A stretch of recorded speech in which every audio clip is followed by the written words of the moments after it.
पद्मेश 24/7 के माध्यम से हम जिले भर की पल पल की ताज़ा तरीन खबरों का प्रसारण करते हैं और दूसरे दिन YouTube के माध्यम से भी आपको खबरें दिखाई जाती है। लेकिन YouTube में प्रतिदिन की पूरी खबरें नहीं होती बल्कि चुनिंदा खबरें ही दिखाई जाती है। अगर आप जिले भर की संपूर्ण ताज़ा तरीन खबरें देखना चाहते हैं तो जल्द ही अपना पद्मेश डिजिटल सेटअप बॉक्स लगवाएं। सेटअप बॉक्स लगवाने के लिए संपर्क करें 07632240222 या फिर 8319969927।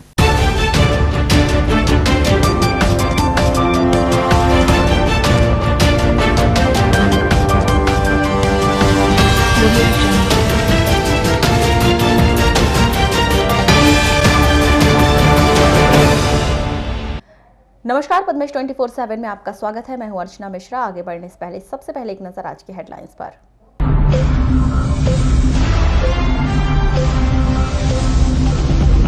प्रयागराज से जबलपुर के रास्ते बालाघाट गोंदिया ट्रेन चलने की खबर हुई सोशल मीडिया पर वायरल।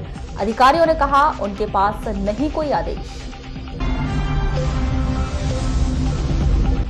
कोरोना से लड़सड़ा मेंढकी निवासी एक व्यक्ति के इलाज के दौरान जिला अस्पताल में हुई मौत। कचौड़ी बनाने वालों के लिए आया नया नियम, बीएससी पास युवक को देनी होगी नौकरी। और अब खबरें विस्तार से। बालाघाट जिले के भीतर कोरोना का कहर कम होने का नाम नहीं ले रहा है। रोजाना ही 2 दर्जन से अधिक लोगों को कोरोना पीड़ित हो रहे हैं और गोंदिया, नागपुर, रायपुर इलाज के लिए जा रहे हैं। ऐसे ही एक व्यक्ति बीते कुछ दिनों से अपना गोंदिया में इलाज करवा रहे थे, लेकिन तबीयत में सुधार नहीं होने की वजह से एक दिन पहले ही उनके परिजन जिला अस्पताल में उन्हें इलाज के लिए भर्ती करवाया था। इस दौरान रविवार को उनकी मौत हो गई। जानकारी के अनुसार बालाघाट जिले के वारासुनी तहसील के लड़सड़ा मेंढकी निवासी मुकेश पिता योगराज उपवंशी उम्र 45 वर्ष की बीते कुछ दिनों से तबीयत खराब चल रही थी, जिन्हें परिजन इलाज के लिए गोंदिया लेकर गए थे, जहां उनकी रिपोर्ट पॉजिटिव आई थी। कुछ दिनों तक परिजनों के द्वारा वहां पर इलाज करवाया गया, लेकिन तबीयत में सुधार नहीं होने के और इलाज में बहुत अधिक पैसे लगने की वजह से परिजन एक दिन पूर्व ही उन्हें जिला अस्पताल लेकर आए हैं, जहां उन्हें भर्ती किया गया। इस दौरान रविवार को इलाज के दौरान उनकी मौत हो गई। कोरोना गाइडलाइन का पालन करते हुए जिला अस्पताल के द्वारा मृतक के परिजनों को शव नहीं दिया गया और स्वयं अपनी निगरानी में अंतिम संस्कार किया गया। ग्रामीण थाना नवेगांव के अंतर्गत आने वाले ग्राम आमगांव में एक सवारी ऑटो पलटने से घर के बाहर खेल रहे 2 बालक घायल हो गए, जिन्हें उपचार के लिए जिला अस्पताल में भर्ती किया गया है।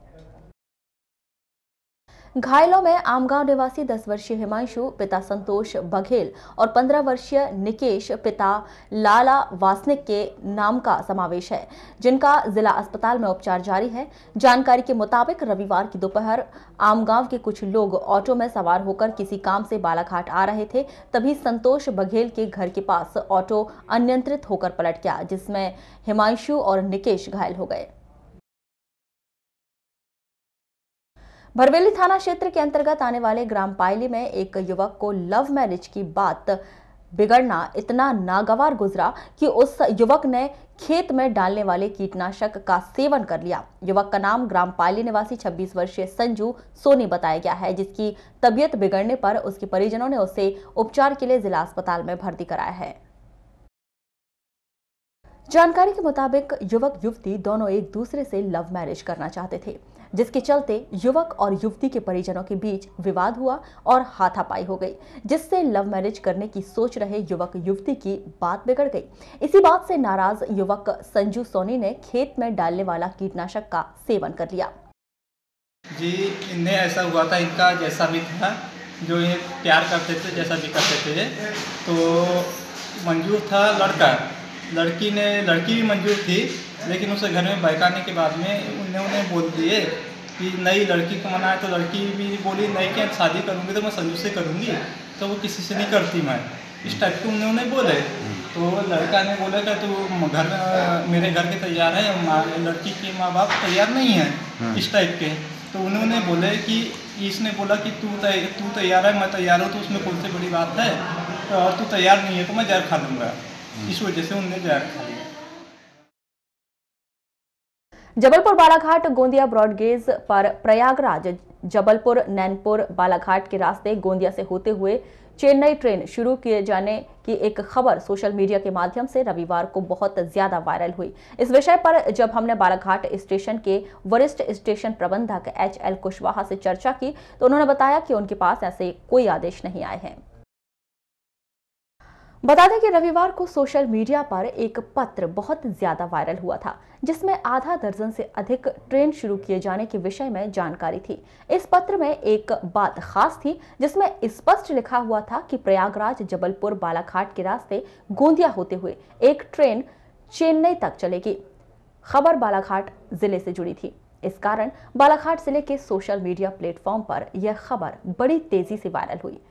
खबर की सच्चाई जानने और अपने दर्शकों को सही खबर दिखाने के लिए हमने भी रेलवे के अधिकारियों से चर्चा की तो बात सामने आ गई कि उनके पास तो इस तरह का कोई आदेश ही नहीं आया है। ट्रेन चलने की तो बात बहुत दूर की है। पद्मेश न्यूज ने कुछ दिन पहले ही साउथ ईस्टर्न रेलवे बिलासपुर के CPRO साकेत रंजन से दूरभाष पर चर्चा की थी। इस दौरान उन्होंने बताया था कि जब भी कोई ट्रेन शुरू की जाएगी उसके पूर्व बाकायदा मीडिया को जानकारी दी जाएगी जिससे ट्रेन संचालन के विषय में प्रत्येक व्यक्ति को जानकारी मिल सके। शहर में सड़क हादसों का सिलसिला लगातार बरकरार है। आज जय स्तंभ चौक के पास बाइक से मार्केट जा रहे 36वीं बटालियन का जवान चोटिल हो गया। घटना के घटित होते ही मौके पर यातायात के जवान और पुलिसकर्मी पहुंच गए जिनके द्वारा बस को रोककर घटना की तस्दीक की गई। हालांकि इस सड़क दुर्घटना में जवान मुकेश मरावी को हल्की चोट आई है, लेकिन जिस रफ्तार से शहर में वाहनों की आवाजाही हो रही है उससे सड़क हादसों का ग्राफ लगातार बढ़ रहा है।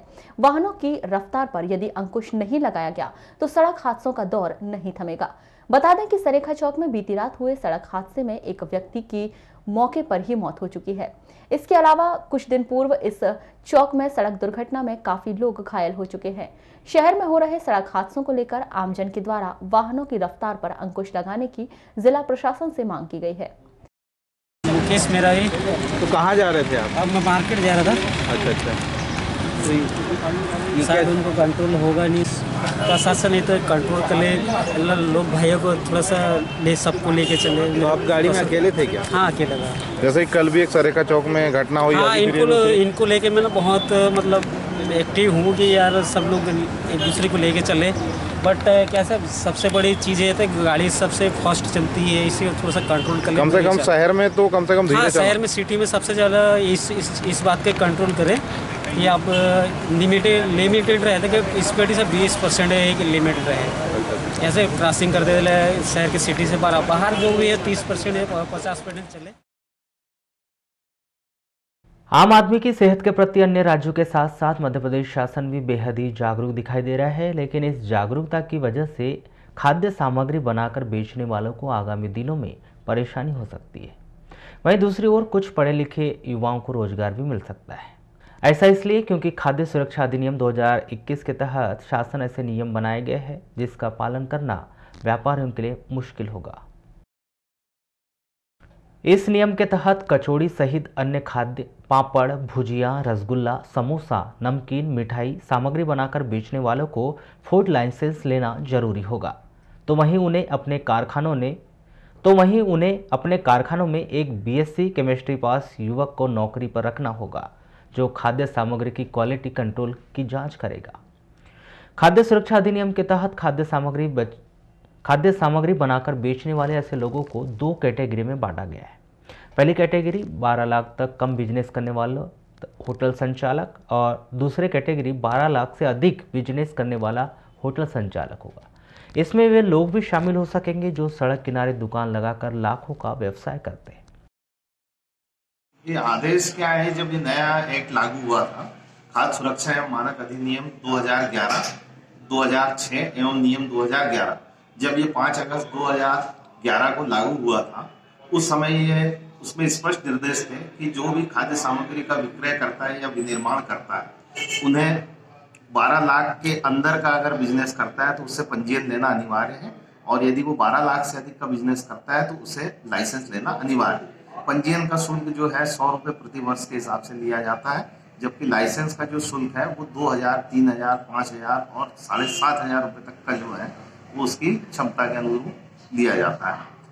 जहाँ तक बात है कचौड़ी वाले को, केमिस्ट या बीएससी वाले व्यक्ति को रखना पड़ेगा जो आप कह रहे हैं, तो जो भी मैन्युफैक्चरिंग यूनिट्स है जहाँ पे खाद्य पदार्थ या खाद्य सामग्री का निर्माण होता है, ऐसे स्थल को, ऐसे व्यक्तियों को, ऐसे प्रतिष्ठानों को एक विशेषज्ञ व्यक्ति जो कि विज्ञान पढ़ा लिखा हो को अनिवार्य रूप से उसकी भर्ती करके एक्सपर्ट के रूप में रखना अनिवार्य हो गया, तभी उसका जो लाइसेंस जारी हो। बालाघाट जिले के भीतर 8011 पंजीयन है, वहीं 350 लाइसेंसधारी प्रोपराइटर है। इस दौरान खाद्य सुरक्षा अधिकारी बताते हैं कि जब उन्होंने चेकिंग की तो 30 से 40 लाइसेंस बने हुए हैं, जिनके पास क्वालिटी कंट्रोल के लिए बीएससी केमिस्ट्री पढ़ा हुआ एक युवा नौकरी कर रहा है। जिले में अभी 8011 पंजीयन है, जबकि करीब 350 लाइसेंस है, जिसमें फूड मैन्युफैक्चरिंग और होलसेल ट्रेडिंग के। मैन्युफैक्चरिंग के लाइसेंस करीब 30 से 40 हमारे यहाँ मैन्युफैक्चरिंग लाइसेंस है, जिनमें अनिवार्य रूप से देखा गया है कि जो साइंस पढ़े लिखे कर्मचारी हो उनकी नियुक्ति है या नहीं है, और यदि नहीं है तो ऐसे में कोई योग्यताधारी व्यक्ति का नाम जो है वो निर्माताओं द्वारा प्रपोज किया गया है। सर, क्या ऐसे अपने यहाँ योग्यता वाला व्यक्ति है जो काम कर रहा हो अभी कचौरी बनाने वाले के पास में? जी, कई ऐसे प्रतिष्ठान है जहाँ पर योग्यताधारी व्यक्ति अपॉइंटेड हैं, इसी आधार पर उन्हें लाइसेंस जारी किया गया है। वो बड़ी मैन्युफैक्चरिंग यूनिट्स जो है, जैसे फ्रायम्स वगैरह की है, नमकीन की है, तेल की है, ये जो बड़े इंडस्ट्रीज हैं इन्होंने अपॉइंट किया। हालांकि इस विषय पर खाद्य सुरक्षा अधिकारी मानते हैं कि जिनके द्वारा केमिस्ट्री बीएससी पास किया हुआ युवक नौकरी नहीं कर रहा होगा, क्वालिटी कंट्रोल की जांच के लिए उनके द्वारा इस तरह की पूरी कार्रवाई नहीं की गई होगी। ऐसे लोगों पर कार्रवाई की जाएगी।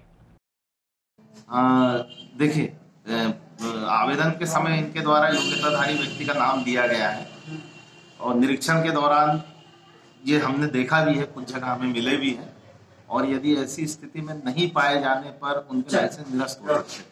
ये उनकी जिम्मेदारी है कि व्यक्ति का अपॉइंट करके उनकी योग्यता का उपयोग करें।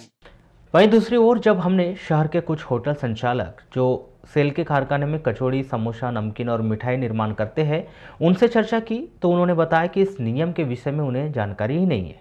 यदि वे इस दायरे में आते हैं और सरकार के आदेश होते हैं तो उनके द्वारा आदेश का पालन किया जाएगा।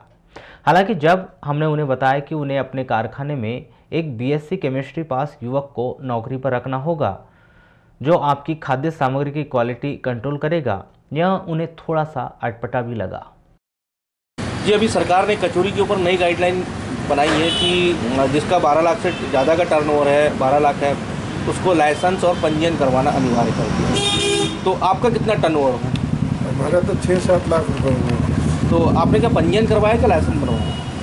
लाइसेंस बनाया हुआ है, लाइसेंस फूड लाइसेंस बनाया हुआ है। Food license. अच्छा, और सर जिस तरीके से अभी नई गाइडलाइन है कि बायोकेमिस्ट्री वाले लड़के को भी जहाँ निर्माण होता है कचौरी का, वहाँ उसको नौकरी पर रखना अनिवार्य है, तो क्या सहमत है कि आप लोग इससे? नहीं, तो कचौरी हम बनाते ही नहीं ना, कभी कभी ऑर्डर पे बनाते हैं, बस नहीं तो बनाते नहीं। फिर कचौरी फिर कहाँ से लाते हैं आप लोग? कचौरी नहीं बनाते, बच गई तो बेच देते हैं ऑर्डर की, नहीं तो नहीं बनाते कचौरी। नहीं, जैसे अगर ये आदेश जो लागू कर रही है सरकार, लागू कर दी है उसने, तो क्या मान सकते हैं इसको या नहीं माने, या संभव हो सकता है कि? देखेंगे वो तो, जैसे आएंगे मानना ही पड़ेगा फिर तो। अभी फिलहाल में तो ऐसा कुछ नहीं है। नहीं, फिलहाल में बायोकेमिस्ट्री वाले जो ये नियम क्या है कि अभी लागू हुआ था और हमको इतना आइडिया नहीं उस नियम के बारे में, पर अभी जैसे जैसे पता चल रहा है वैसे वैसे हम उसका प्रोसेस कर रहे हैं, और अब धीरे धीरे जैसे जैसे होता है वैसे वैसे हम आदमी रखेंगे, करेंगे सब कुछ। ये उनको सैलरी देने की भी बात कही जा रही है नियम में। वो लड़का सिर्फ कचौड़ी की टेस्टिंग के लिए ही आपको रखना है उसको? जी नहीं, वो रखेंगे हम खुद। अभी क्या है कि इतना अभी हुआ नहीं, हमको इतना मतलब पता चला नहीं है उतना, और जैसे जैसे पता चलता है वैसे वैसे हम फॉलो कर रहे हैं उस नियम को।